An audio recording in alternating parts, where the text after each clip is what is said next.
Welcome to the Creative Condition podcast with me, Ben Talon, illustrator and creativity coach, founder of the Creative Condition, artist and writer. I bring 20 years of creative industry experience and a lifelong love of creativity, a fundamental pillar of human happiness, to you through ongoing personal exploration and the shared experiences of others. You'll get a nourishing mix of creative industry professionals and people far and wide using creativity in ways that can take our learning to the next level so we can maximise our unique blend. The show's been supported from day one by Illustration X, a tremendous illustration agency representing a shining global roster of illustrators and animators over at illustrationx.com. The music for the show is by Dirty Freud, who you can listen to now on all good streaming services. And for everything else, for my coaching, resources and inspiration, head to thecreativecondition.com. You know, your art is the way that we play as adults, our little playgrounds, you know. But I'm like, if we take these people, like, instead of creating a little playground for us to step into and be like, I don't know about this, if you put them in the real world, they're actually going to make the world into the thing instead, you know. And so I'm always thinking about this and I know this is like, people like kind of roll their eyes, but I'm like, imagine a world in which Fred Trump had told Donald Trump, hey man, yeah, great, go to Broadway, be a queen, just, you know, be a Broadway producer. That's what you want to do. Like, it's obviously what he should have done, you know, like this guy loves cats. He loves, you know what I mean? Like a liberated young Trump. I'm joined by the wonderful and uncontainable Austin Kleon as we hit episode 300 of the Creative Condition podcast. This milestone deserves a guest of Austin's stature, which is hard earned through his beautiful books. He wrote the iconic Steal Like an Artist and a number of other books, including his latest release, Don't Call It Art. We're getting into the topic of kids, youthful exuberance, young person energy, the spark that we tend to lose as we get into adolescence. How do we get a little bit of that back? Austin has been observing his kids. I've been observing my kids, and we're both 20 some years in the creative industry, and we're bringing all of that and smashing it together in a wonderfully rich, varied conversation for this milestone episode. I hope you enjoy. This is the Creative Condition podcast.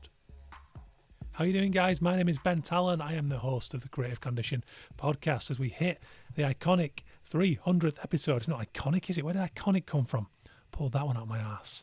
There you go. There's a better reflection of the show as we hit 300 episodes. I'm very proud, but I'm not going to do too much back patting because in reality it's over 400 episodes, but there are the ones that I number, and that's where we are, 300 with Austin Kleon today.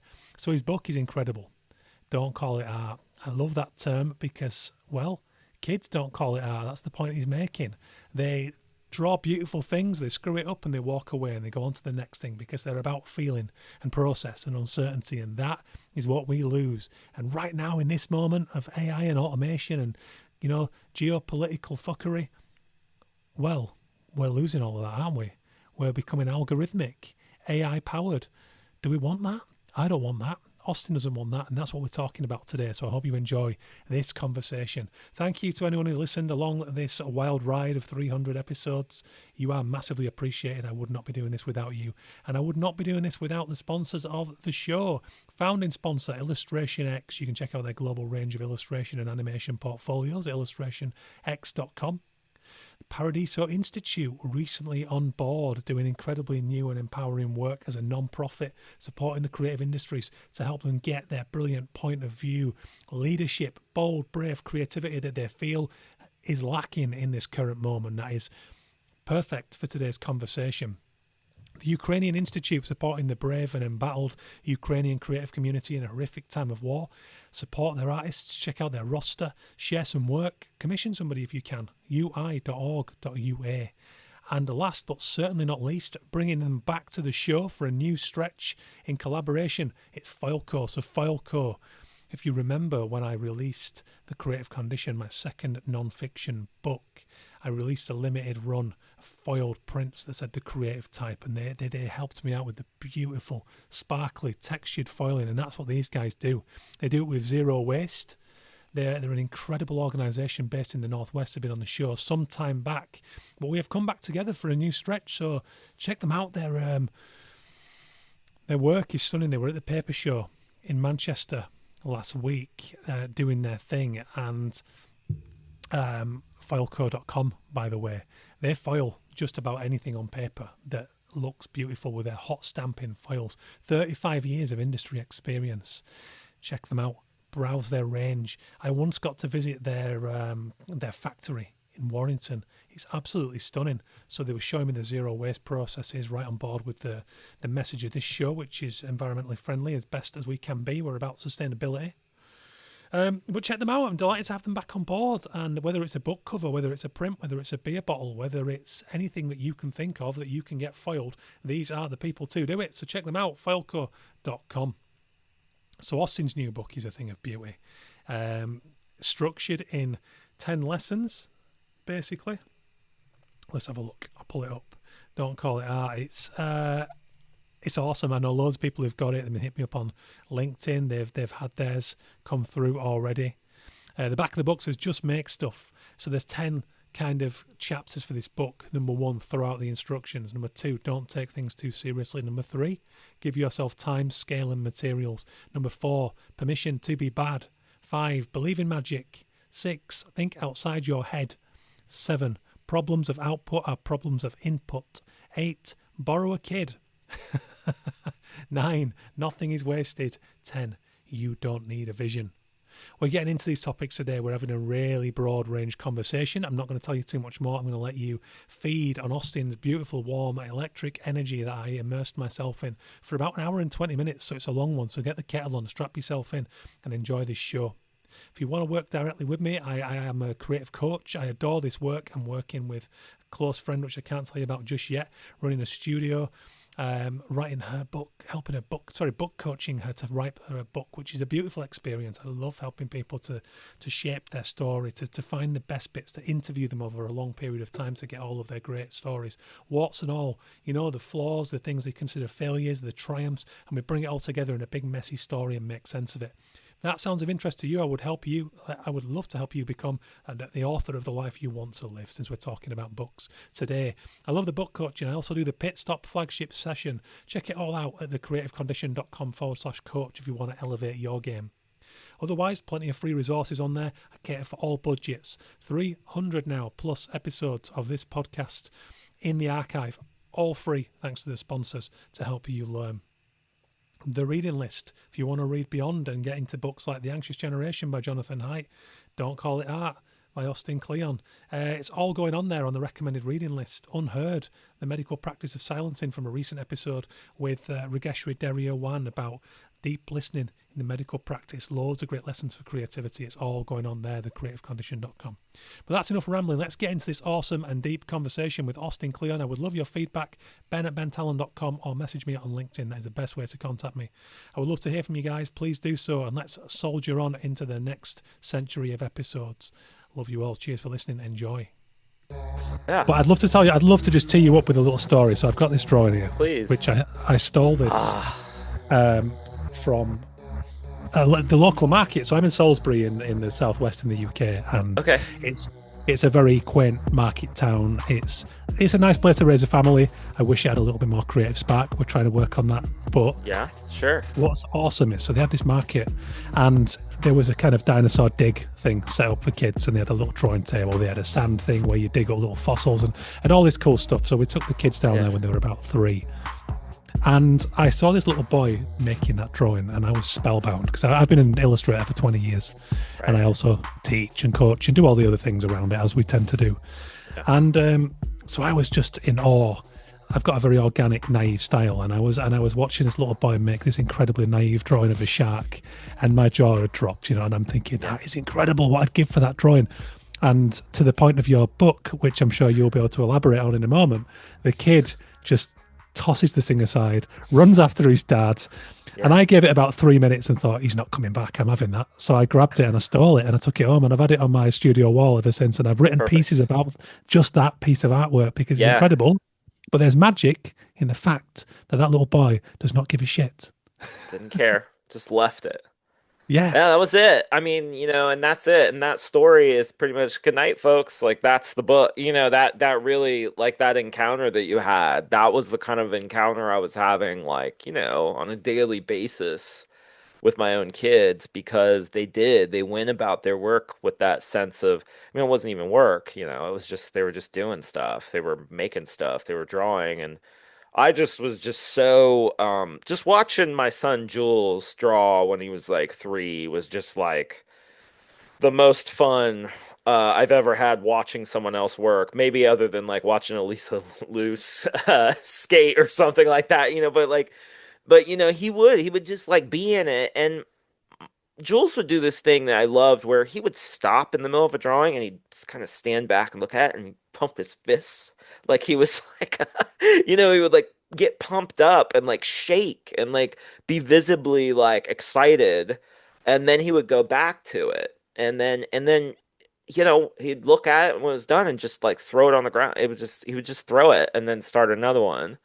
And it was just about being in the drawing. And so I had the experience that you did, which was just like, how can I get some of that? Like how can I steal some of that for myself? Like how could I have some of that for myself in the studio? And the thing you immediately realize is like, you can't just tell people like, well, be like a 4-year-old, because you can't just be like a 4-year-old. That doesn't work. But I think what I came around to is that you can give yourself the kind of conditions that a 4-year-old has, which is a safe place to play, plenty of stuff to play with, uh, uninterrupted time, um, love and care in a sense that they know they can kind of go wild and someone's going to pick up after them later, kind of, you know what I mean? And so that was the kind of things with my boys, because I don't know how you felt with your kids, but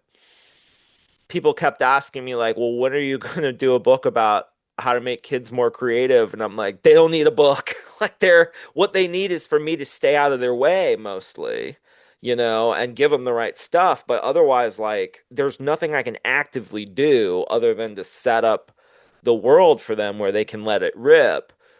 But we sure could use a book to be like more like them. You know what I mean? So it's just like, so yeah, that was like the big leap for me. But I was also really inspired by, there's a cartoonist named Linda Berry, who's like kind of one of my personal heroes. And Linda has this program where she takes 4-year-olds and puts them with university students.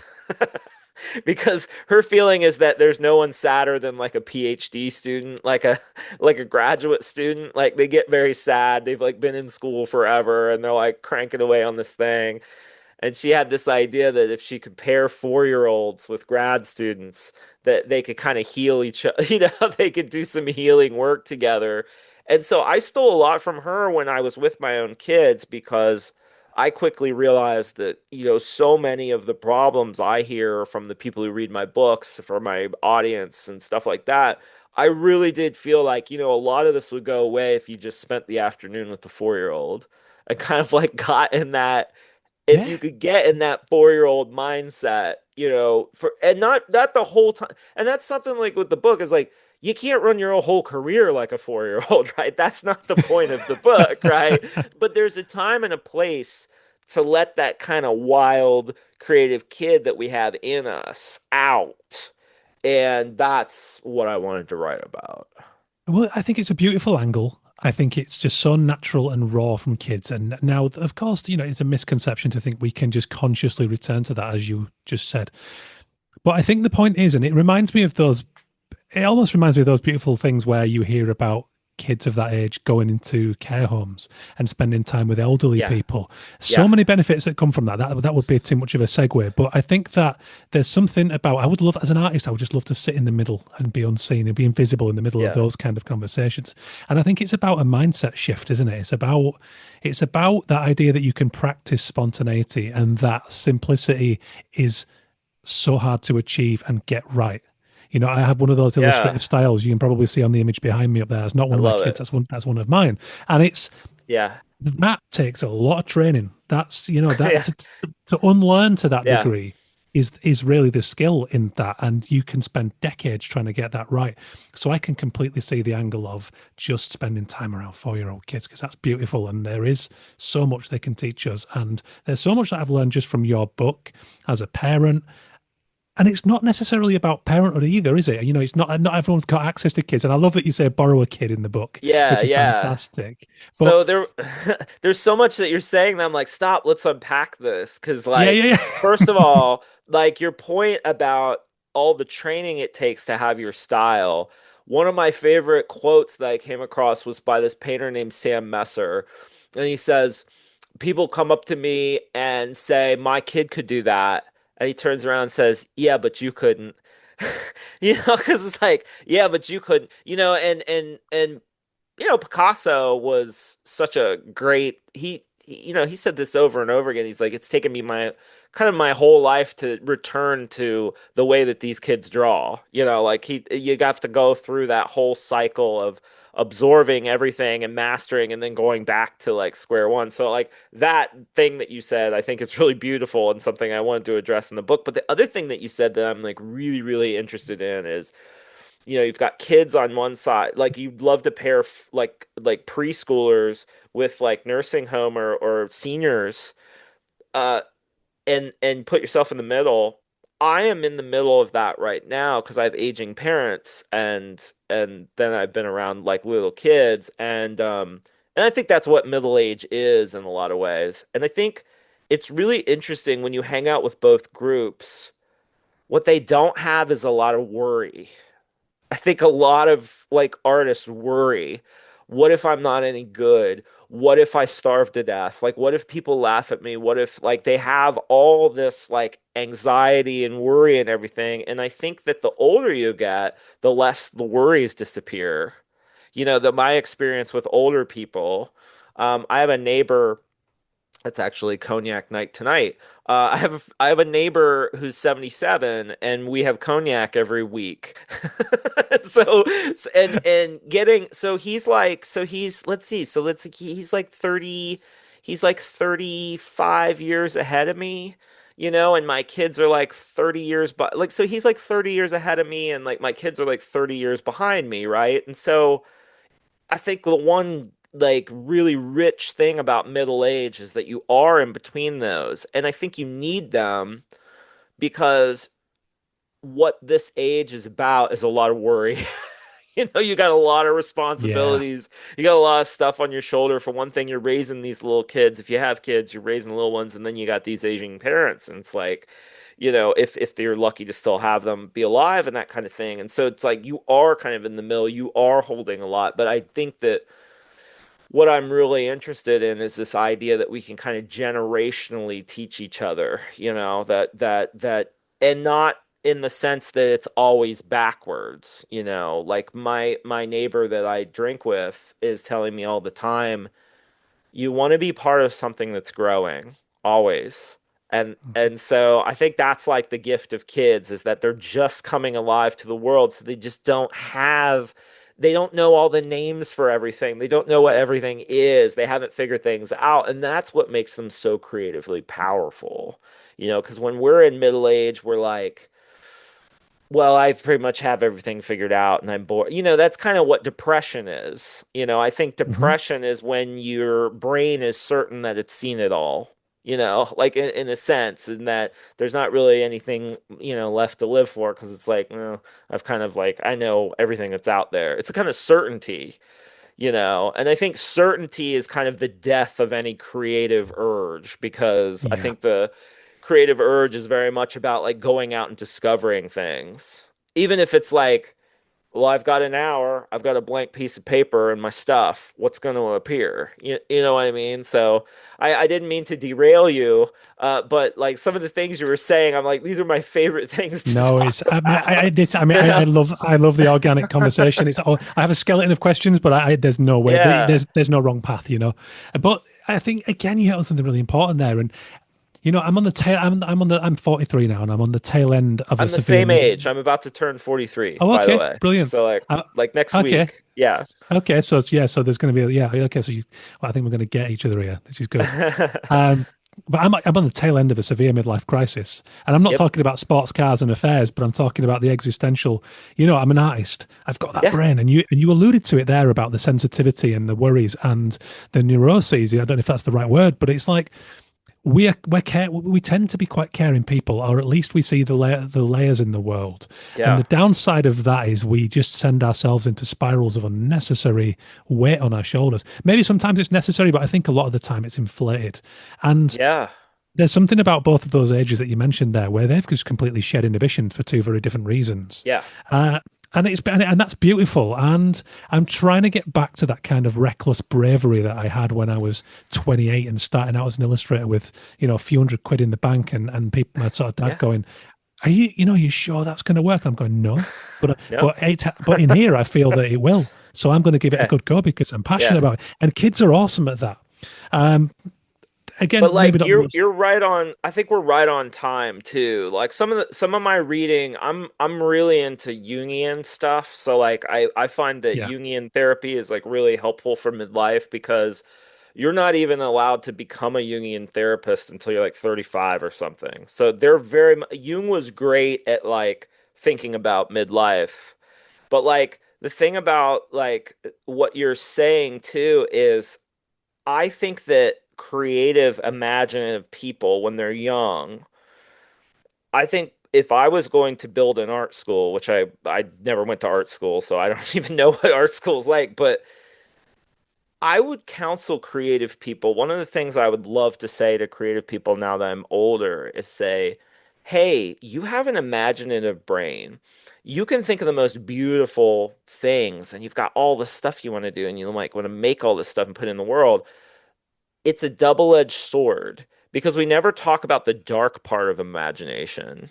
And I think that if the because if you can imagine the most beautiful things happening, you can also imagine the worst things happening, Mhm. right? Like that is the imagination. And so I think that's where a lot of the struggle with creative people comes from is like you can project so much and you're right, you're so sensitive. You take so much in. I mean, the artist is almost like a. Did you know Back to the Future? I mean, you're the Yeah. right age, you're the right age for this. So I like in the Back to the Future sequels, Doc Brown mods the DeLorean, the time machine, with the I think it's called why am I losing the name of it? He has this like nuclear thing where he dumps trash into it. Mr. Fusion and the top of and I always thought like, oh, the artist's job is to like take in all this beauty and then put beauty out. And lately I've been like, no, like the artist really absorbs a lot of trash. Like the artist is almost like a Mr. Fusion. Like we take a lot of the like bad, and because we're so sensitive, and the world has so many, problems with it, and you just like take it in and you take it in a lot, and that's part of the job. And then you try to like do something with it. I mean, the training is that it gives you something to do with all that stuff that you take in. And that can be like really, really hard on you. And like it could go really wrong, But I do think one thing that's cool about being an artist is that everyone's taking in crap all the time now, like with social media and just Yeah. everything going on. Everyone's taking things in now, but artists are special in the sense that they have something they can do with it. Like we have a practice, we have a Yes. ritual, we have a routine, we have something that we can do with our hands and our heads and our hearts to actually like shape something out of it. And so I think so many of us who are creative right now, we're just like, it's so crushing, everything that's going on. But I think one thing that you can really hold on to is your own practice, right? Like the thing that you've trained for, the thing that you do. This is the time to really like keep doing it, and to find new stuff with it because like on the one hand, it's like, ugh, I should have become a banker, you know, whatever. But on the other hand, it's like you have this thing that can keep you alive. It's kept you alive this long. And gives you incredible, and I think it's massively undervalued, but just the power of art and creativity in the world to tell stories, to bring communities Yeah. together. But even on the most micro level, because I think when we think of that, too many people get into the mistake of thinking, well, it's got to be profound, it's got to be big and Yeah. immediately life changing. No, Hmm. actually, giving someone a drawing or a poem on a train, I have a friend who does that sometimes, can change a life. Yeah. Or just being nice to people and being open on the It's a most simple creative level. act. It It's a is a creative creative act. act. It's also an Yeah. ecological act because if we're Yes. optimistic and we're rebelliously defiant in this world, which I actually think rebellious optimism is one of the strongest skills you can have in this world today. Oh, I And I love think that. and I think that I had this conversation with Tyler Schlossberg, who's in New York, and she's a brilliant motion designer. And she was feeling the weight of the world when we had our conversation. But we got onto this idea of rebellious optimism and just being prepared to kind of work through all the things we're exposed to and still see value in your cause in making that art and sharing it with passion. Because I've had 20 years of experience in doing that and seeing the serendipity it creates and even in Yeah. the most subtle ways. And to go back to kids, I think kids do it naturally. We have to work a little harder for it, especially now in Yeah. midlife. Well, because they have to, like they're just coming on, like they just got here, and like it's like they got to live their life, and that this is the world. They don't know the world any differently, either. Hmm. Like this is what they were like born into. I love that rebellious optimism. I mean, this is kind of the thing that I'm playing with a lot in this book was the idea of choosing to behave as though something was true.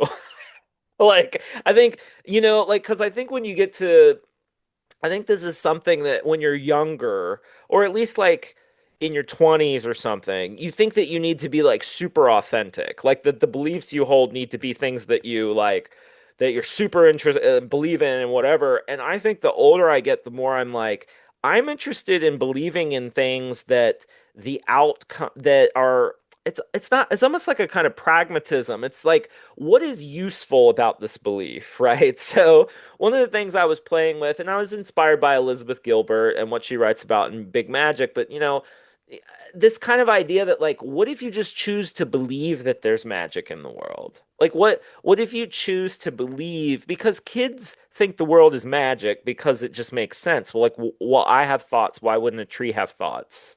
Or Hmm. why wouldn't a dog have thoughts too? Why wouldn't a dog love me as much as I love it? That kind of thing. They have that magical thinking. Like I remember walking around one night and the moon was up and you know one of my sons said, "Hey, look, Papa, the moon's following us." And it's like and that's happening like all the time, every day. Like parents get desensitized to it. But it's like, okay, what if this kind of magical thinking like what if that could be I think it's generative. What you need to find is you need to find beliefs that are generative. And one of the things that I do is I'm like, that's something I learned from like walking around with my kids is like I take a walk every day with my wife and I always before I start the walk think what's the theme going to be today? Like what am I going to see today? What messages are the universe going to send to me? And what that does, it's not that the universe actually sends me things, which maybe it does, but it's that you pay attention in a certain way, right? And that's what the artist is doing. The artist is looking at the world in a certain way to find the stuff, right? That to find those little bits and pieces. And that's why I really like being an artist. I like having a creative practice because like, for example, I'm a writer, and so like all day long, I'm going around looking for weird words. Like I just like I pay attention to signs and like funny saying, just like stuff like even to the point I live in a neighborhood in Austin where everyone's tearing their house down and building like a $2 million, what monstrosity. And I love to pay attention to like the names of the demolition companies, Like one of the companies is called Texas Teardown. And I'm just like, this is Wow. like this is literally these people chose this name like for their company, but then I'm thinking about like tear down the idea of like there's a show called Fixer Upper here. I don't know if that's over. I don't know if they use the same, but I'm always asking myself like, are we a tear down or a fixer upper? As I walk around America, it's like, are we a tear down or a fixer upper? But like that's the kind of playful state that I'm always in because I Yeah. love words. If you're an artist, it could be like I have another friend who's a painter. He's always looking for textures. He's looking at the sides of old buildings and the way paint peels and like stuff like that. But the thing about having a creative practice and the thing that you're really into is that it changes the way you look at the world. And I think Yeah. that's what art is supposed to do. Like the best, like when I go to a David Hockney show and I spend some time there, and I come out of it, it's like I see the world like David Hockney all this. Everything looks like a Hockney to me. Yeah. And that's the power. You know what I mean? And you've had that experience where you like go to a show that's really like reconfiguring your stuff inside and you come out and you see a certain way. And I think that's like with the kids, that's something that a 4-year-old can do with you too. Because 4-year-olds kind of skip the stage of being they already see the world the way an artist does. Like it's already psychedelic and weird, and there's all this stuff. Like my favorite story about this is I took my kids to the art museum when they were really little. I love taking kids to the art museum before they have language, before they can read, which was really early for my kids, so it was kind of hard. But like, um, when you take kids to the museum before they can read, they can't read the signs. So it's like they're having that kind of pure. They don't know what's important. They don't even know what's art. So the really fun thing for me when I was going to the museum with my kids is they would always get down on the floor and look at these neon exit signs that were by the doorway of this museum in Austin, the Blanton Museum.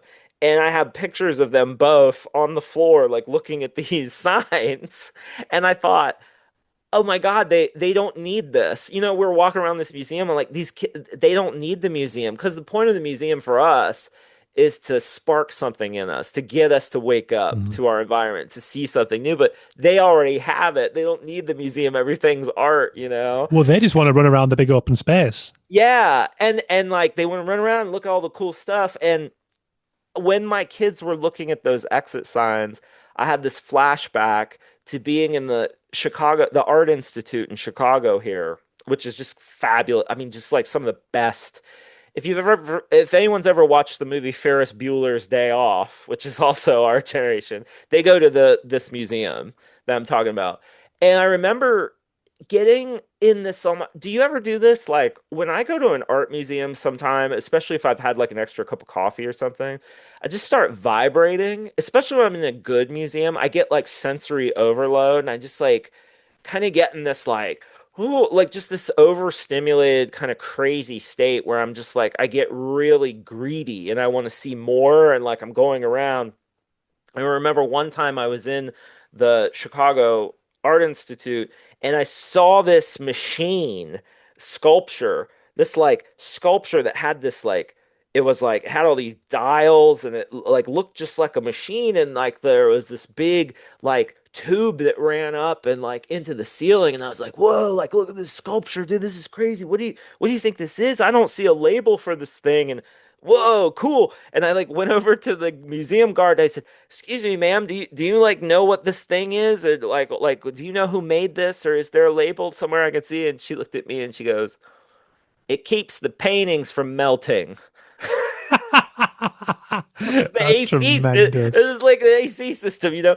But like that's what kids. If you bring kids to the art museum, like they probably there's just as much chance of them skipping the Van Gogh and going straight to the air conditioner and Yeah. saying, "Look at this thing. What do you think this does?" Right? But that's the whole point. That's what we're trying to do. But is that not the kind of analog version of why we should swerve the algorithm? It's like, Absolutely. it's you're going it's you're not doing it you're not doing it in a very hipster way, like, oh, I'm only interested in the aircon bit over there. That's just a Right. very natural response to something that you interpret as beautiful. And what you said there about, the way you perceive your natural environment, it's things I do in workshops when I'm coaching. I have an exercise called Cheeky Batman, and this was born because of my kids. And when I not long moved to Salisbury, I was walking through the local park, and there's a little electricity box, part of the street furniture at the bottom, and on it was this really crappy marker pen doodle, and it looked remotely like Batman. And I pointed it out to them one day, and the magic. You mentioned magic there. I totally believe in magic in the sense that you think of it there, that in the kind of perception sense and the felt sense. Every subsequent walk after that, they would run ahead with absolute glee to get to Cheeky Batman, and Cheeky it Batman. it reminded me of the potential for magic in anything, anything Yes. around us. It's about the willingness and the openness to interpret in the way that 4-year-olds do. And that was beautiful. So it's an exercise I kind of take some of my clients through in just bringing back a little more magic in the way they see the banal and the overlooked and just the potential in everything. And you talked about that kind of stasis and the fear that sensitive people get earlier.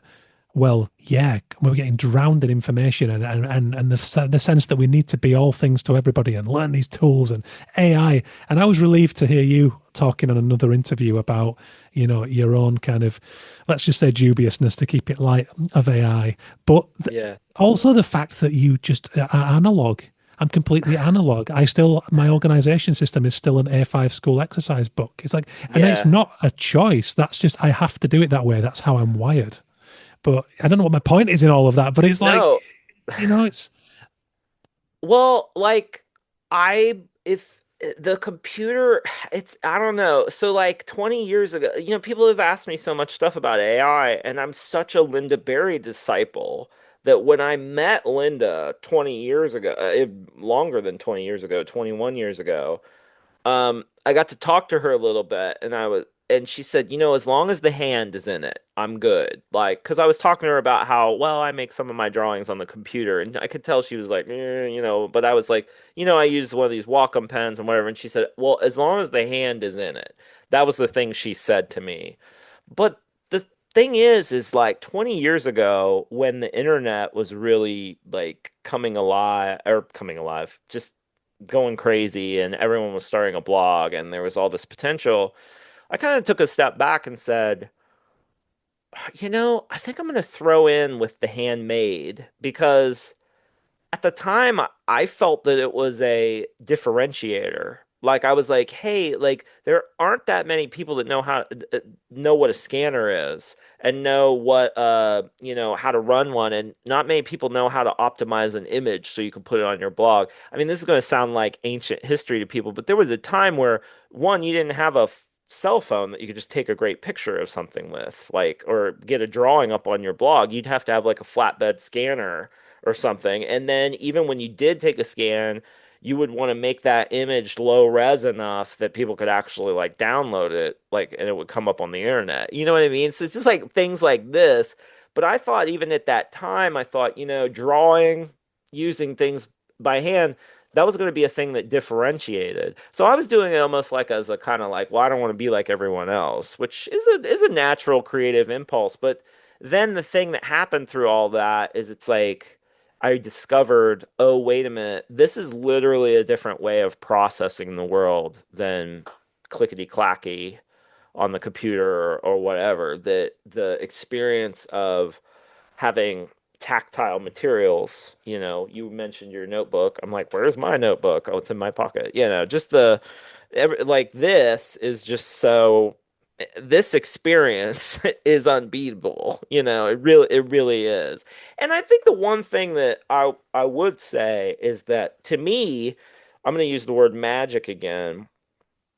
To me, the magic is the interplay between analog and digital. That's kind of what I've experienced in my career, is the idea that when I'm here in this space doing all these analog things, the end of that is probably going to be me coming over here, to the scanner or with the phone or whatever and bringing it to this device here and pushing it out into the world. And then all these people get it and then they have a experience with it. You know what I mean? So it's not that I don't love digital stuff. I do. It's just that I like the dance, the interplay yeah, between analog and digital. And one of the ways I do, and I ever since I kind of formulated that years ago, I mean, I tell people that I have an analog and a digital desk in the studio. So like this is the digital desk. This looks like everyone else's desk, the one I'm sitting at. But then over there is my analog desk, and that doesn't have anything digital on it. And that's where I work. That's where I like make stuff. And I think a lot of artists have that set up, but like I try to be very explicit for people like that. So one of the things I tell people who aren't artists who want to be more creative is I'm like, you need an analog desk. You need a place where none of this stuff that talks to you and chirps back at you and brings the world into your space when you don't want it is. But I like to play with that. So one of the things that I do in my newsletter is I make these zines, these like little handmade like 6-page zines that are just made from a single sheet of paper.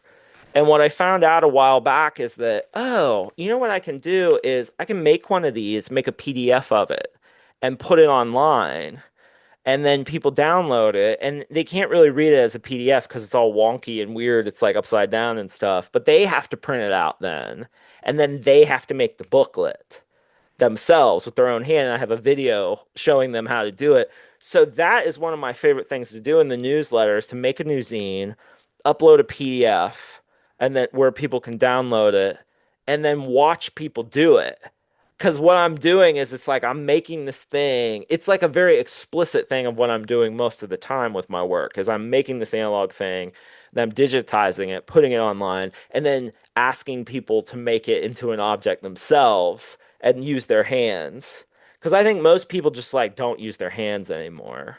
They don't, Hmm. I think people need to tinker and to and to fuddle about. I feel like that's something that's very I was talking to some other British people recently, and I was saying that there's a great Orwell essay that I love where he's talking about the British penchant for hobbies and puttering and tinkering and stuff, and how that's kind of a resistance to fascism because it's like you're still an individual, you're doing your little thing, or you're having a pint at the pub, or like whatever.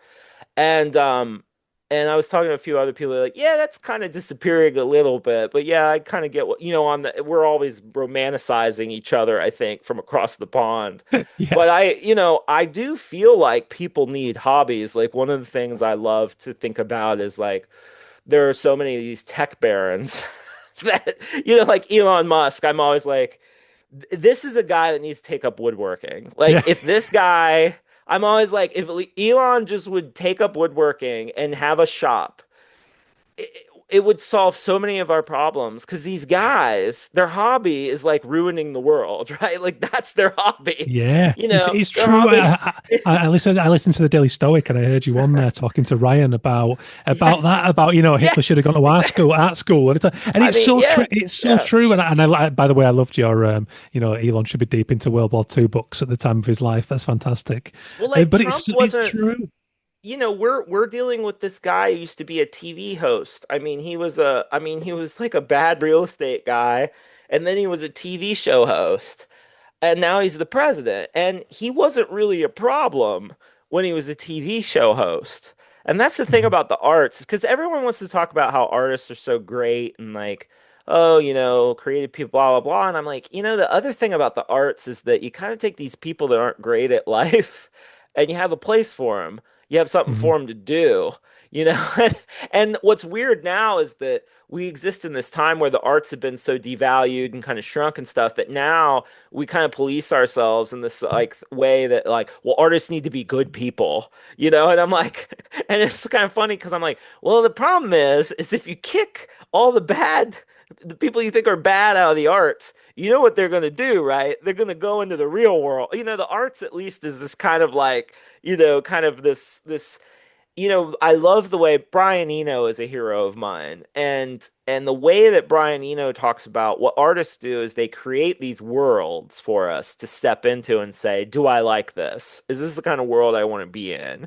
And sometimes it's a beautiful world like Hockney's, and sometimes it's a nightmarish world like Bosch or something. And your art is the way that we play as adults, our little playgrounds. But I'm like, if we take these people like instead of creating a little playground for us to step into and be like, I don't know about this, what if you put them in the real world, they're actually going to make the world into the thing instead. And so I'm always thinking about this because, and I know this is like people like kind of roll their eyes, but I'm like, imagine a world in which Fred Trump had told Donald Trump, hey man, yeah, great, go to Broadway. Be a queen, just, be a Broadway producer. That's what you want to do. Like, it's Yeah. obviously what he should have done.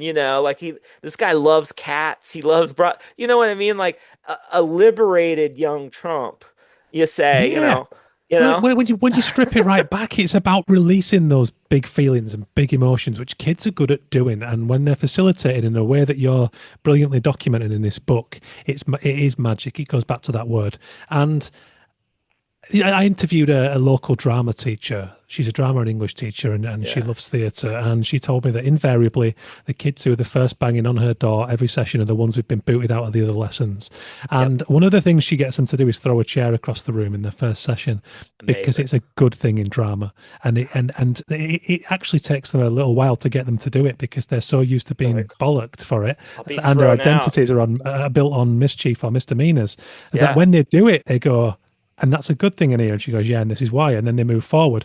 But to go back to the kids, so my daughter came down from a bath and they were 4 at the time. Uh-huh. And absentmindedly, I'm washing up. I'm sorting the kitchen out. My wife's taking care of the bath.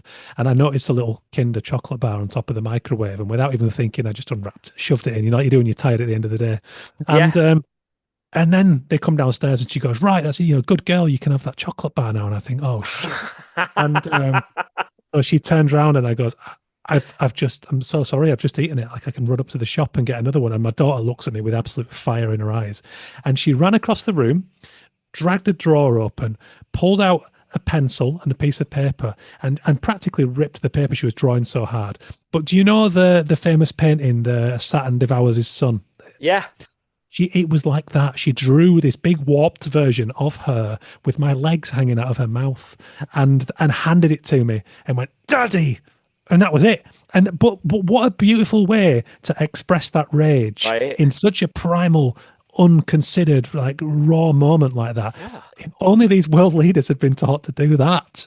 Well, and that's why the arts are so important is to give kids that outlet, to give them a place where it's okay to throw a chair. You know, it's okay to be naughty here. Mhm. Um, that my, I don't teach a lot, and I always thought I would end up in the classroom, but kind of the joy of my life is that so many teachers use my stuff in class. And one of the things they use in class are these newspaper blackout poems that if anyone who's listening hasn't seen them, they look like if the CIA did haiku. Basically, it's like a text where I black out almost everything, like a redacted government document, and there's like just a few words left. And teachers use them in the class a lot. And the thing I love to hear is the teachers will say, yeah, you know who's really good at these are the quote unquote worst students, the ones who aren't usually free with their writing assignments or whatever. They know exactly what to do because it's destructive. Like they're ready. They're like, oh yeah, I'm gonna take a marker to this stupid piece of writing that this I've had to read for this dumb class or whatever. And then the good kids aren't very good at it, actually. They're like, they're kind of like, oh, I don't know. They're like kind of frozen up. And I think a lot of us, especially those of us who end up being a little successful in our careers or we manage to make it this long, and I think sometimes we turn into the good kids. Like I think that happens. Like you're like, oh, I need to be a good boy, need to serve my audience, need to make sure that I don't do anything to make anyone upset, oh, blah blah blah. And it's like and that's why I've always been interested in, I think failure is awful and it's rough and it's hard to get through, but so is success for the artist. Like success is almost as unnavigatable as failure. And the reason is that once you realize that people are watching, that can be just as paralyzing, if not more, than nobody's watching. And so I think that like for me, it's like, what do you make when no one's watching is a great question. Can you find a time in your day where you make stuff that you're probably not supposed to, where you can do things that you're probably not so can you make some time to be that naughty kid who throws the chair across the room in drama class? Like, can you give yourself that kind of space? Because that's what the drama teacher is doing. They're creating new conditions under which those kids can unleash the things that are in them, but it's a safe space. It's a safe Mhm. space to play. And I think that that's what the studio needs to be. I mean, I think for a lot of us, the studio becomes a factory. It becomes a place where we crank stuff out and we work gotta get to work, like I'm a professional. I gotta get to work, And I've always really loved what William Kentridge says, is he goes, the studio is a safe place for stupidity. It's a place for me to go. It's like the inside of my brain. I can bounce against the walls. I can make stupid stuff. I can be as dumb as I want to. I can be as silly as I want to. And that's something that I think, you've experienced this with your girls. It's like silliness is extremely powerful. Yes. It's very underrated because the moment you start acting silly or being silly, you're in this playful state that's generative, you know. Once you turn your, once you, you're just Well, like, hey. I've never told this on the podcast, but I've got it's within the confines of a fantasy Premier League, a very insular, very raw group. But Okay. I've got a WhatsApp sticker of my own ass with my own face on it. Now, it's the best thing I've ever created. And I mean that. It's because it's done through sheer childishness, through sheer Yes. immaturity, because Yes. that's what we do. We're all dads, we're all working, and like you said, we're all to some degree stuck in that factory. That's one of 1,000 stupid things that I've got going on in my private life. But Yes. I've always allowed myself to take just enough of that into my emotional creativity to keep moving my career forward. It's the reason I'm talking to you now. It's the reason that I'm writing fiction that maybe 10 people will read, but it will open another door somewhere else in my career and connect me with amazing, interesting people and attune me to that magic. And again, to go back to kids, that's what kids do so freely, and another thing that we can learn from them. I mean, what you just said is like, I'm going to write this fiction. I don't know if anyone else will ever read it, but it's going to open this other door to me. That faith that everything is connected in our creative work, that everything, if we give it enough time and attention, will talk to the other thing. Everything will connect and will see us through to where we need to go. And I think that that is with kids sense that everything's connected. In fact, part of what we call growing up psychologically is the kid individualizing, right? Like I'm not good at the psychology stuff, but like it's the kid saying, "Oh, wait, I'm separate from mama. Mama's a separate thing from me. Oh, wait, the tree is not me. I'm not the tree." And in a sense, that's a regression. We call it progress. It's the way that they, can survive our world. But if you think about it, the great trajectory is you're part of everything when you start. And then hopefully by the end, when you die, you realize you're part of everything, right? And then it's only in the middle that messes us up. It's a little like it's a little maybe a little far, but I think what you're saying is having that faith that I'm going to do these things that are calling to me, and I don't know how they fit. I don't know why I'm doing that. People ask me that all the time. They're like, "Why do you make these mixtapes?" Because I make actual analog mixtapes uh, on cassette, and I say I don't know. I like it. You know what I Yeah, mean? And I yeah. don't know. I don't know. I like it, but it's funny. The more that I make these mixtapes, the more I think about music, which is one of my great loves, and the more I think about what music's supposed to do for me. And then I start thinking about sequencing. Like when I'm putting a book together, I'm like, what would make this a good mix? Like what chapter should flow into the next chapter? What if we put this chapter at the beginning? Because everyone who's made a mixtape where you actually have to listen to it front to back knows what that's like. Okay, I'm going to start with this song and then I'm going to take you this part. You know what I mean? And so it's like, Mhm. but I didn't start out thinking when I make these mixtapes, it's going to teach me to be a better writer. I was just like, I want to make mixtapes. But the brain, if we let it, our brains will connect everything to everything, and we'll get in that state. So I just, this has been really fun for me. I love hearing you're giving me so much to think about. This is a real gift, this Well, first of all, conversation. thank you. But no, first of all, I don't think that's too far at all. I think everything, you only have to look out the window or walk outside to see that everything's Yeah, connected. That's the cycle everything of nature. is. Of Everything course it is is. connected. And even on a subatomic level, to get into that realm, you write Right. about in the book about this idea that ideas exist outside of you. I'm a huge believer in that.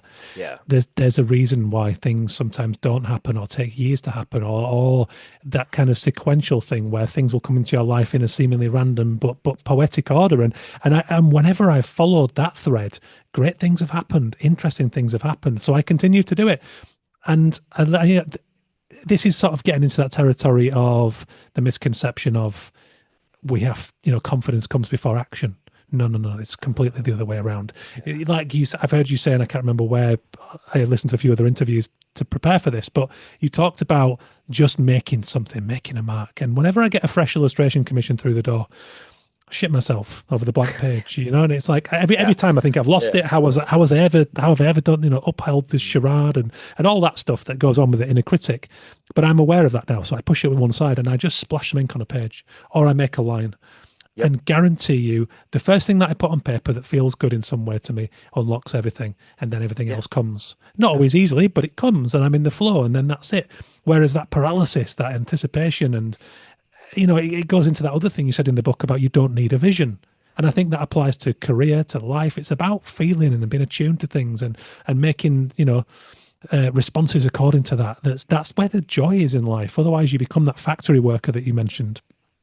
I mean, so what you're describing, I remember the first time I ever saw Ralph Steadman draw, um, in his shed, and he did the same thing. He's like, "All right, well, the first thing we do," and then he just took his ink pen and just went whoosh, like that, and just splashed the page and just like, "Oh, look at that," and just watching him do that, I was like, "Oh my God, that's it. Just get something." It really was like a therapy session watching him do that. But kids will do that, right? Oh, watch this, that kind of thing. Yep. And I think that so yeah, the vision thing is really important to me because I think when I started out, I had this thing where, well, the really most important thing about creative work is to get good ideas and have them in your brain and to work on them and have a great idea before you get started. And now I think the absolute opposite.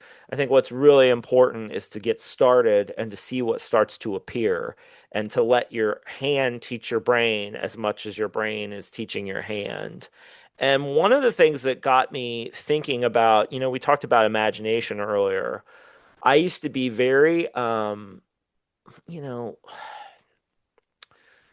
imagination, I used to be like, is this very simple thing. It's like you think of a door and you see it or whatever. And, picture a door. There you go. There's your imagination.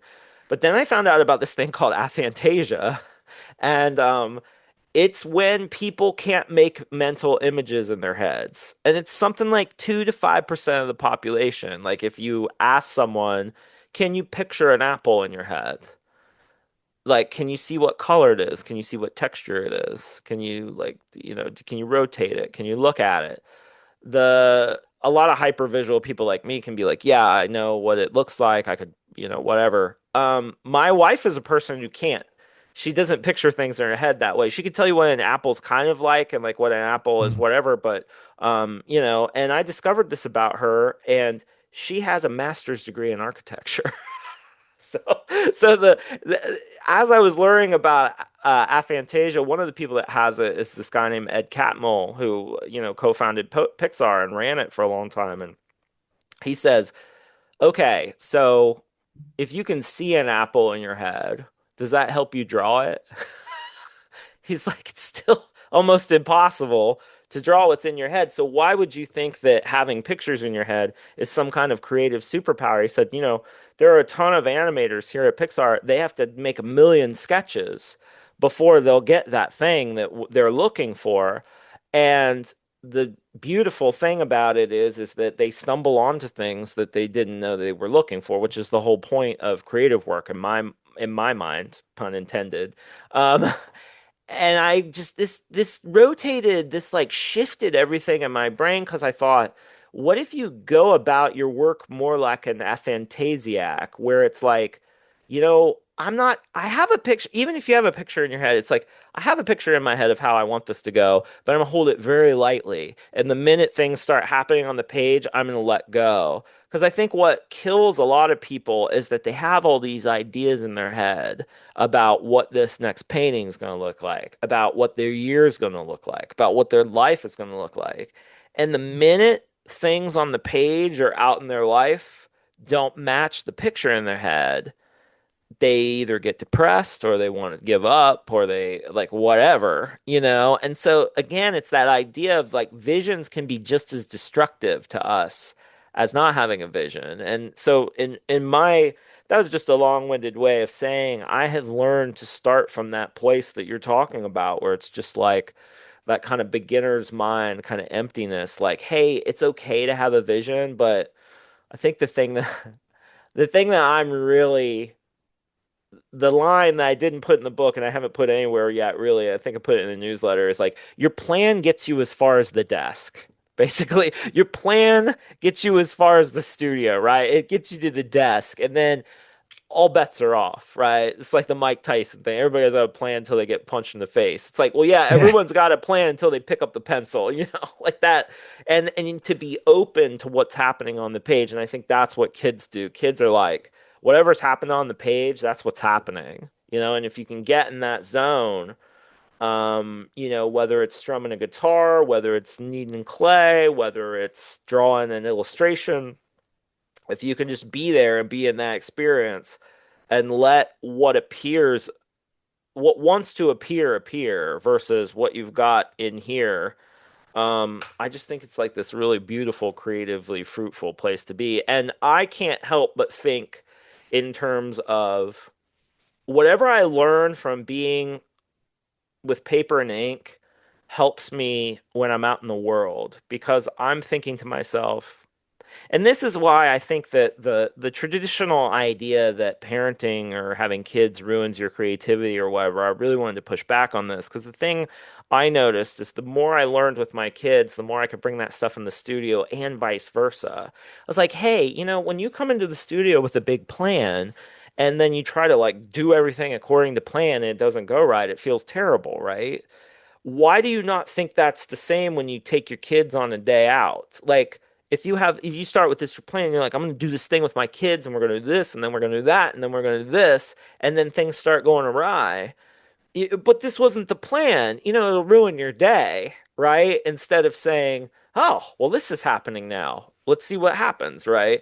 It's the same, like with a blank page, it's the same with a Yeah. blank day, It's almost you know? Buddhist, isn't it? It's almost Buddhist. It's I like, think that so. it's that idea of radical acceptance of the current moment.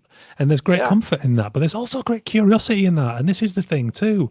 You mentioned there about how boring to think that everything's mapped out when we're leading with the word creativity, because that's not creativity. That's just design labor, you know?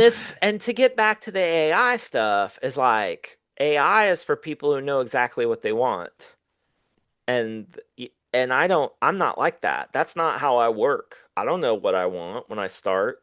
I don't operate that way. If I knew Mhm. what I wanted and I could picture it, I almost wouldn't even need to make it. I'm at that point in my career anyway.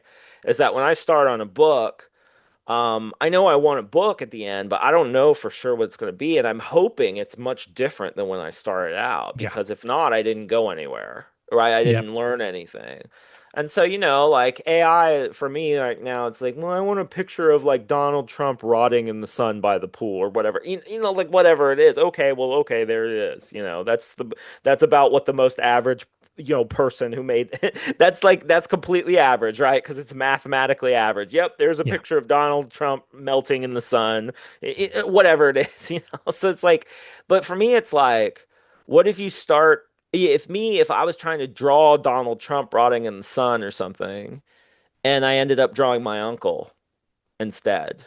You know what I mean? Like if I started drawing Donald Trump and it ended up looking like my uncle, well, wait a minute, what's that mean?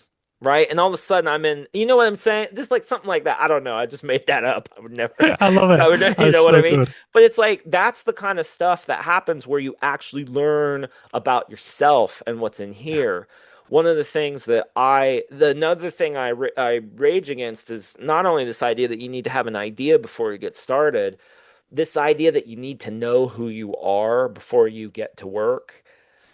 No, who you are comes out through the work. Yeah. And one of the frightening and terrifying things about creative work is it'll teach you who you are. And some people aren't ready for that. I mean, I made a piece a while back. It was a collage and it said, God talks to you. He says the last thing you want to hear. And it was like, it was like, that's what art, like, that's what my work does a lot of the time is it tells me the last thing I want to hear. And then what I have to do is I have to accept it and I have to say, all right, well, what is this? What is this telling me? What is this telling me about who I really am? And that's what the creative life will do for you. It's not about being rich. It's not about like changing the world. It's about, at a very basic level, discovering it's like discovering what you're made of, who you are, like what it even means to be you, or to see you can uncover so much. And I think Yeah, that that's what I'm interested in right now is like who the hell am I? yeah, I don't it's know until I'm working. it's fascinating. I was always, you mentioned Stedman. I spent my first year at university on my illustration degree trying to be Ralph Steadman Right, before yeah. realizing I had to then go my own way. And that's a very natural process too. You had to We all become copy Ben.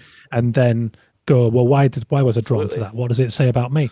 Ultimately, it took me years to kind of post rationalize, but now I move forward with this knowledge that where I'm from, which is a post industrial, small working class mill town, it's very gritty. It was described as a giant Star Wars bar by a drunk person once, which is the best description I've heard of that town Wow. because it's packed with eccentrics and, Yeah. myths and legends. And that is its own kind of magic, but that is reflected in the way that I interview, the way that I write, the way that I draw, the way that I conduct myself as a human being. But it's taken art to teach me that. And that's a beautiful thing. And I want that Yeah. for my kids. I'm interested in whether Yeah. you have seen that in your kids, in them, in terms of their self awareness growing through their creativity, or is it too young for that? I think they're tweens now. One thing I will say is that's the other thing kids will do is they'll show you parts of yourself that you tried to tamp down or forgotten about or had cut off. And I think that's really real. I know a writer named Dan Shawn who was adopted, and he was in an interview one time. He said, the first time I saw a blood relative was when my kids were born. And that really like blew my mind because I just thought, wow, the first time you like kind of see yourself reflected in any kind of other creature is like from your kids. But then I read that years ago, and then when I'm looking at my kids, sometimes I see parts of myself. I'm like, oh, sometimes it's stuff like, yeah, I had to work that out. Other times I'm like, oh, that's the part of me that I had to lop off like Cinderella to fit in the slipper. And that's like that can be, again, it's just like art. It's like they'll show you the most beautiful parts of yourself, they'll show you the worst parts of yourself. It's everything is connected, like we were talking about. But yeah, I feel like, like it's been interesting to watch like one kid of mine. One of my kids has just been musical from the very beginning and just this incredible sense of melody. He just has he can pick up things on the piano. He's self-taught. He's just like, so and I watch him kind of go in and out of orbit with music because I believe that we kind of orbit ourselves and we go in and out of phase where we kind of like get away from our kind of natural stuff. My neighbor, who I mentioned earlier in this conversation, he's a physics junkie and he's an old wastewater engineer, and he was trying to describe to me, we were a few cognacs in, so I didn't fully grasp everything he was talking about. He's like talking about ellipses with orbits. It'd be one thing if planets had perfect circular orbits, but planets don't do that. They have ellipses. And so there are times where the planets are further away from the thing that they're orbiting, and that creates interesting things. And I think it's true of ourselves. I think we move in spirals and circles in our lives, but I think we go in and out of orbit basically, like where we're further away from our core and sometimes we're closer. That's what I've experienced with my kids. Because the thing that really blew my mind, and I don't know if you've experienced this with your daughters, but I used to believe so much in nurture and like, oh, you could take someone and put them in the right environment and really shape them or whatever. And the minute I had kids, I was like, oh, there's a lot of nature here. Like this person is essentially was like this in the beginning, and there has Yeah. been a through line. And I think that part of like life is just going in and out of that orbit of the self, that thing that you are. And I have feel like there's forces that push us further out of orbit. I think sometimes school does that. Like and not on purpose, not because this was something I thought a lot about with the book, is that sometimes the things that really care about us, the institutions or the people that are supposed to really care about us, that supposedly have our best interests in mind, they're the ones that can screw us up the most, actually, because the people that don't like you, the people that hate you, the people that are not on your side, those are the people that are like really easy to tune out in you can be like, well, I'm not going to listen to them, they're just assholes or whatever. It's the people that really care about you and what they say and the things they say in with your best interests in mind. That's the stuff that really mess you up. And that's an important thing to learn too, that my kids really taught me. I remember one time, my son Owen used to draw these beautiful drawings, but he like would hold the marker in his fist like this, Mm. with the marker pointed down. And this was fine. And I don't know why I even thought, but one day I was like, he's going to wreck his wrist. And when he goes to school, they're going to try to teach him the right way to hold a pencil. It's going to be a problem. So maybe I'll head off this problem. Typical dad idiocy, right? There is no problem, but you're like, well, there might be, so let me fix it earlier. And I showed him how to hold a pencil the right way, and like immediately his line went away, just disappeared. That magical line he had, the way that he drew, just like disappeared. Yeah. And then, of course, when I got older, I was watching people draw or painters and stuff, and this is not an unnatural way, actually, because this is a very gestural way of drawing. If you do that with your fist, you can really get into it. And so, yeah, that was just like one thing, but it really taught me that the problem with being a creative person is you got to look out for the people who love you as much as the people who hate you, because the people who love, no one can tell you what to do, or they shouldn't. It really should come from you. And the people who love you can push you to do the things that you really shouldn't be doing. And it just takes a lot of courage. And that was like a really big, and it was good to learn that early with the kids, because I always ask myself as a parent, okay, what baggage am I bringing to the situation? Is this a problem right now? Is this a problem? Am I, yeah, like, is this a problem? Is a big question I ask myself a lot of times. And I just see myself out, just a light touch, like, especially when they're tweens, because, like, now that they're this age, you're kind of there for what Lisa D'Amour calls tender generic support. You're kind of there to be the ambient presence. You're less of a producer and more like a recording engineer in the studio. I can't help but think of like music metaphors, you No, know. I love that. You're less like Rick Rubin being like, okay, well, what if you all swapped instruments or like whatever. You're more like Steve Albini. You're just like running the boards and playing poker in the background. Like, I'm here to get down what sound you guys make. You know what I mean? It's like, Yeah. so Yeah. I like kind of like that's the way I think about it now. But yeah, I think that like in my own, I remember vividly my second book, Steal Like an Artist, had just come out. So that was my second book, and then my third book was called Show Your Work. And I was on a plane. I was going to do some kind of marketing talk or something. I was on a plane. I just come up with the outline for the book for Show Your Work. I had like the whole list of 10. It like came on the airplane, because I love working on airplanes. You're like strapped in a seat, airplane mode, right? Like, it really is. Yeah. Like, you can't have your device. I think Wi-Fi is like totally deleterious on planes. I'm like, you should never pay for Wi-Fi. You should never sign up for it.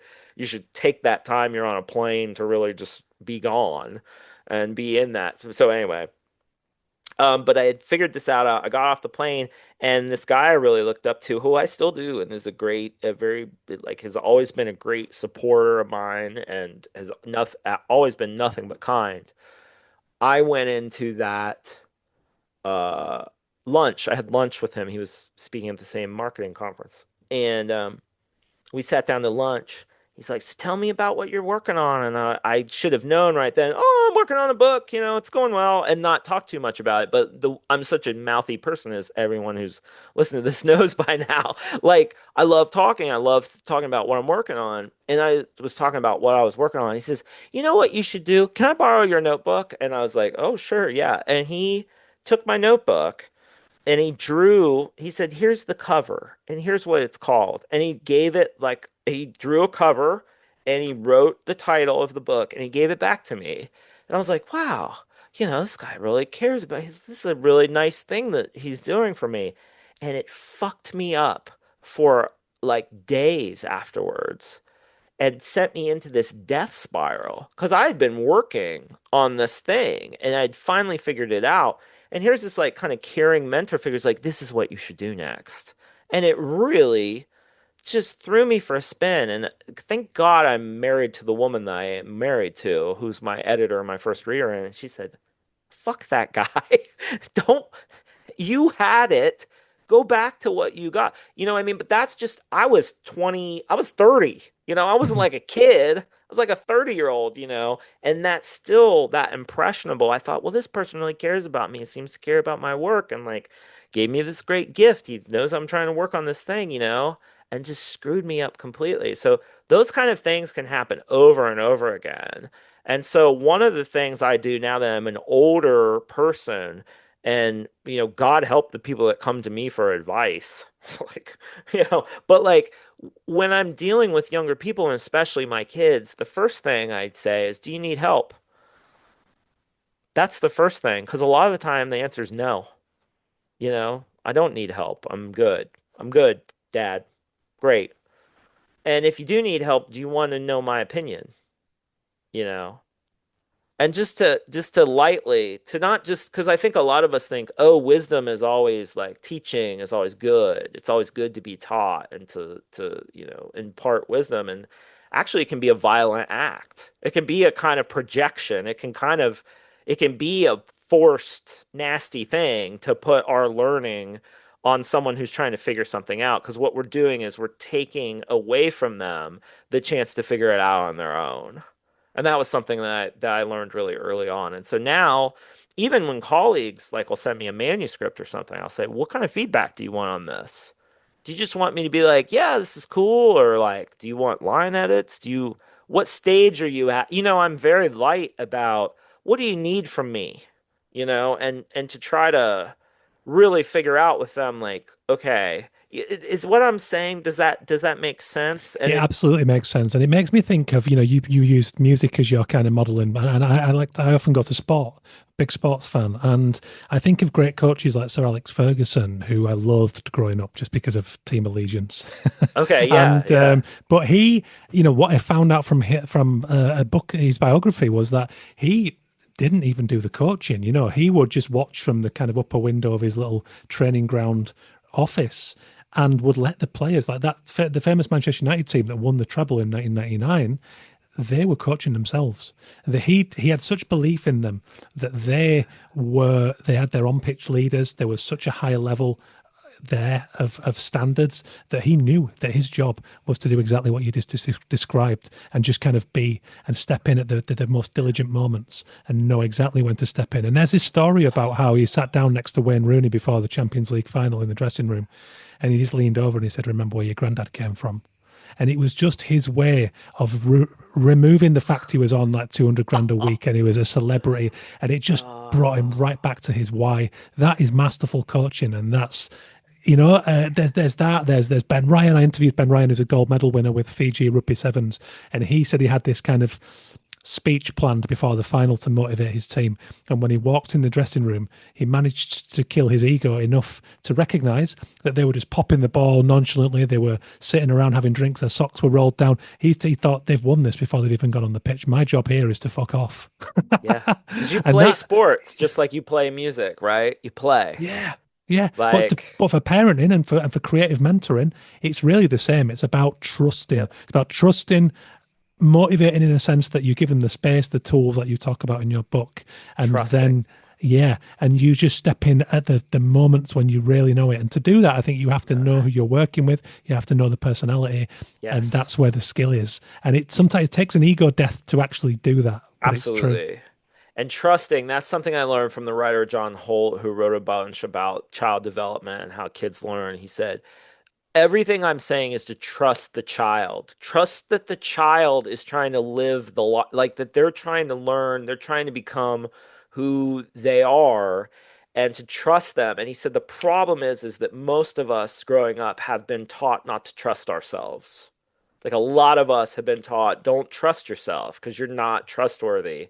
And I think that the older I get, for the creative people I speak to, it's like you've got to learn to trust yourself. You got to learn to trust yourself. There's the American writer Emerson. There's a famous essay called Self-Reliance, which people misinterpret when they read that to be about how you can only rely on yourself, which actually is not what that's not what that essay is about, actually. What Emerson is talking about is that there's a core in here that if you can learn to listen to it, that it will guide you. And you have to cultivate that thing and start listening to it. And I think a lot of men in particular, when we get to our age, um, we just don't have that internal compass. Like a lot of guys just don't have it. Because they've just been taught, don't trust your feelings, don't listen to your guts, don't just plod on, be stoic, be just follow the plan, do the things. And the older I get, the more I'm just like, there's a great line from a writer who has one of the best names ever, Verling Klinkenborg, and he Oof. says he has a book called Several Short Sentences About Writing, which is one of my favorite books about writing. And would help if there are visual people who are listening who would like to learn to be better writers. I think that book could help you because one of the things that Klinkenborg recommends is that you write every sentence on a new line, almost like poetry.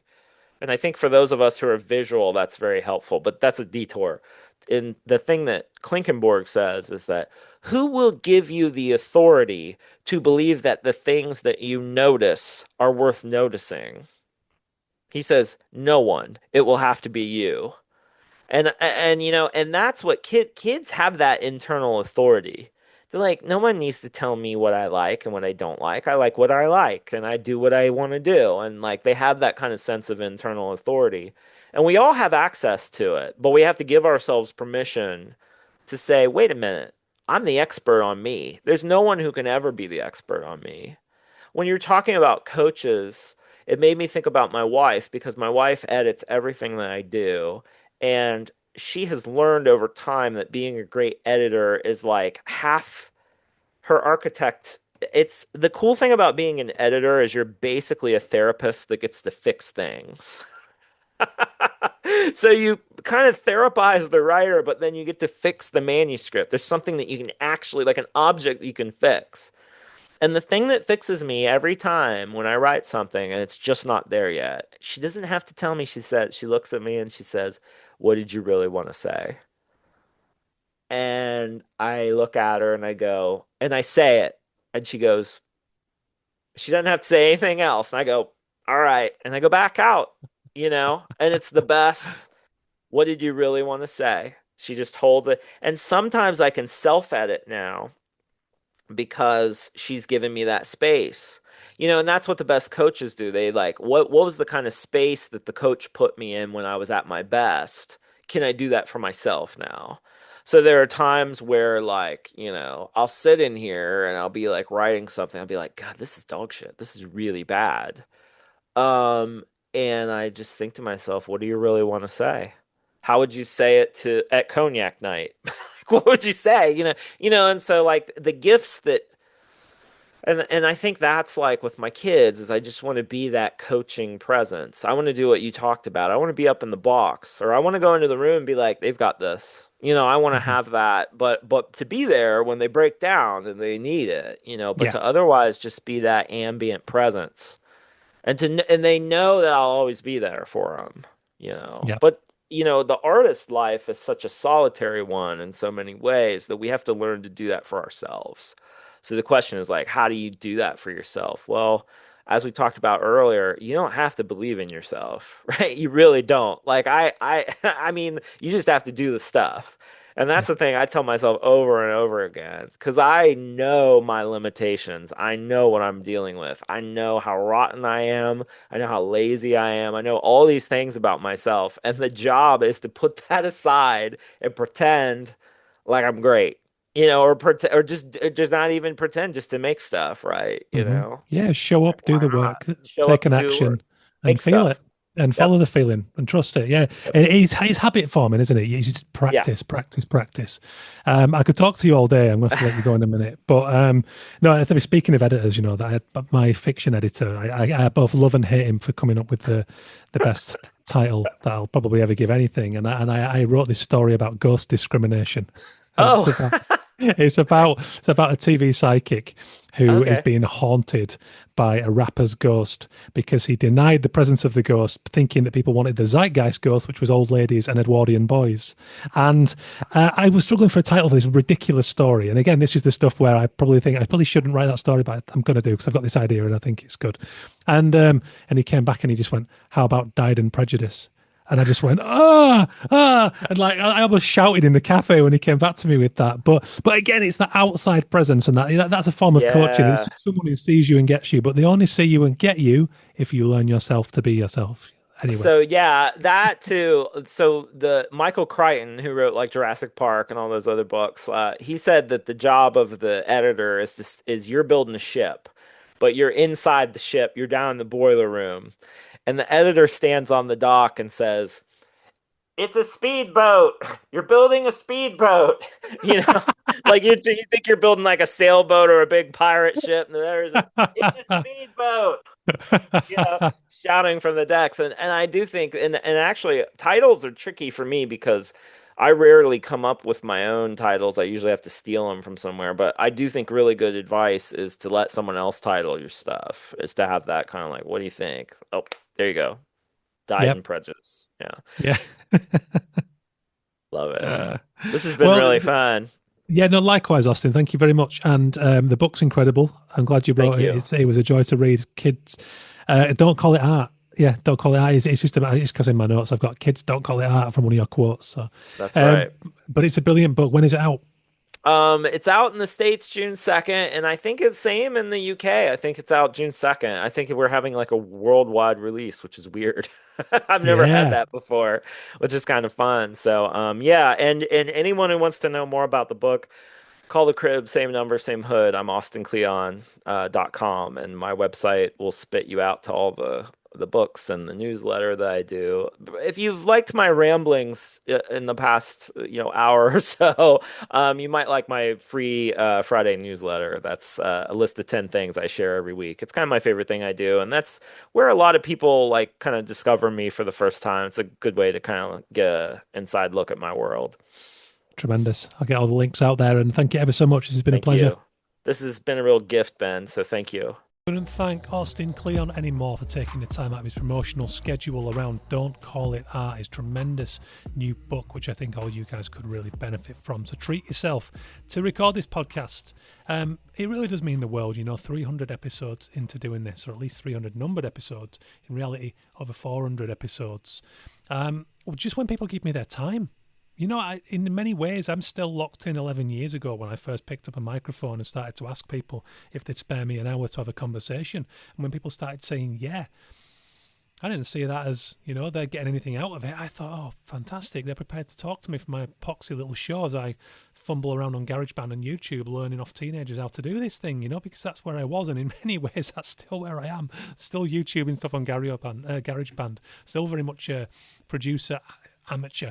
But my soul and my passion has only risen over the years in getting the conversations with artists, designers, and doctors, and firefighters, and athletes, and anyone who's got an interesting spin on creativity to bring to this show. You guys might have known I recently updated the graphic, and I've changed the subtitle of the show from, what was understanding and embracing human creativity to what is now human creativity in an automated world, because that's where the times have gone. That's where we've been brought to, and I feel that's where I can best benefit you guys. So now my conversations are being built like they always were around human creativity, about how can we keep our soul in this algorithmic automated era. That's what I want to support you on. So any ideas for future episodes around that topic, then give me a shout around that theme, that cause, that battle cry, because that's what we need, isn't it?